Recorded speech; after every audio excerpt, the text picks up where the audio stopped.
Hi hello ಎಲ್ರಿಗೂ ನಮಸ್ಕಾರ. Welcome back to Swathu cooking YouTube channel.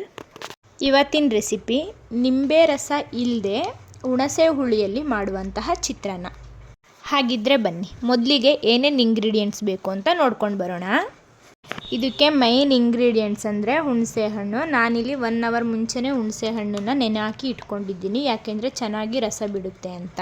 ಹಾಗೆ ನಾನಿಲ್ಲಿ ಸ್ವಲ್ಪ ಕಡಲೆ ಬೀಜ, ಕಡಲೆಬೇಳೆ ಹಾಗೆ ಉದ್ದಿನ ಬೇಳೆ ತಗೊಂಡಿದ್ದೀನಿ. ಹಾಗೆ ನಾನಿಲ್ಲಿ ಒಗ್ಗರಣೆಗೆ ಸ್ವಲ್ಪ ಸಾಸಿವೆ, ಜೀರಿಗೆ, ಸ್ವಲ್ಪ ಅರಿಶಿಣ ಹಾಗೆ ಸ್ವಲ್ಪ ಉಪ್ಪು.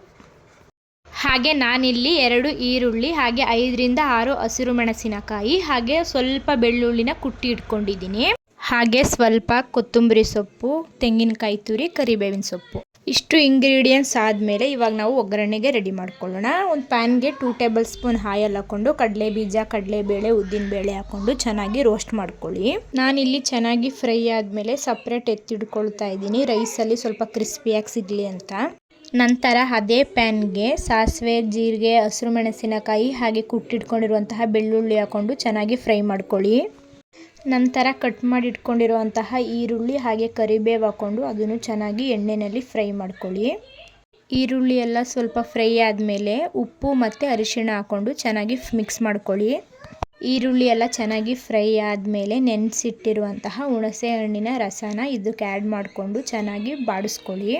ಹುಣಸೆ ಹಣ್ಣಿನ ರಸ ಎಲ್ಲ ಹಾಕಾದ್ಮೇಲೆ ಸಣ್ಣದಾಗಿ ಕಟ್ ಮಾಡಿ ಇಟ್ಕೊಂಡಿರುವಂತಹ ಕೊತ್ತಂಬರಿ ಹಾಗೆ ತೆಂಗಿನಕಾಯಿ ತುರಿ ಹಾಕ್ಕೊಂಡು ಚೆನ್ನಾಗಿ ಬಾಡಿಸ್ಕೊಳ್ಳಿ. ಲಾಸ್ಟಲ್ಲಿ ಫ್ರೈ ಮಾಡಿ ಇಟ್ಕೊಂಡಿರುವಂತಹ ಕಡಲೆ ಬೀಜ, ಕಡಲೆಬೇಳೆ, ಉದ್ದಿನ ಬೇಳೆ ಎಲ್ಲವನ್ನೂ ಆ್ಯಡ್ ಮಾಡಿಕೊಂಡು ಚೆನ್ನಾಗಿ ಮಿಕ್ಸ್ ಮಾಡ್ಕೊಳ್ಳಿ. ನಂತರ ನಾನಿಲ್ಲಿ ಒಂದು ಬೌಲ್ಗೆ ರೈಸ್ನ ಆರಕ್ಕೆ ಅಂತ ಇಕ್ಕಿದ್ದೆ. ಈ ರೈಸ್ಗೆ ಮಾಡಿರುವಂತಹ ಗೊಜ್ಜನ್ನ ಆ್ಯಡ್ ಮಾಡಿಕೊಂಡು ಚೆನ್ನಾಗಿ ಮಿಕ್ಸ್ ಮಾಡ್ಕೊಳ್ಳಿ. ರೆಡಿ ಆಯಿತು ಬಿಸಿ ಬಿಸಿ ಹುಣಸೆ ಹುಳಿ ಚಿತ್ರಾನ್ನ.